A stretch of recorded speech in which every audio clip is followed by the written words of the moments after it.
எல்லா ஊர்லேயும் பார்த்திங்க அப்படின்னா கேடாவில் ஸ்ப்ரிங் வந்துருச்சு. நமக்கு நிறைய வந்து ஃப்ளவர்ஸ் இருக்குது அப்படின்னு போட்டிருக்காங்க.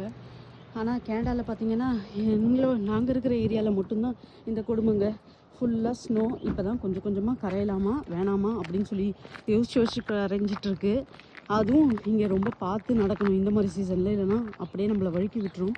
இது வழுக்கக்கூடாது அப்படின்றதுக்காக இந்த பாருங்கள், இந்த மாதிரி கல்லெல்லாம் கொட்டி விட்டுருக்காங்க. ஒன்று தாங்க மாறி இருக்குது இந்த வின்டரில். எங்களுக்கு வின்டர் முடியும் போகுது அப்படின்னு சொல்கிறாங்க இல்லைங்களா இந்த டைமில். அது என்னென்னா, நான் போட்டிருக்கிற இந்த வின்டர் ஜாக்கெட் தாங்க. இது வந்து பார்த்திங்க அப்படின்னா -30, 40 அந்த சீசனுக்கு போடுற ஜாக்கெட்ஸ் இல்லை, ஒரு -10, 15 வரைக்கும் தாக்கு பிடிக்கும்.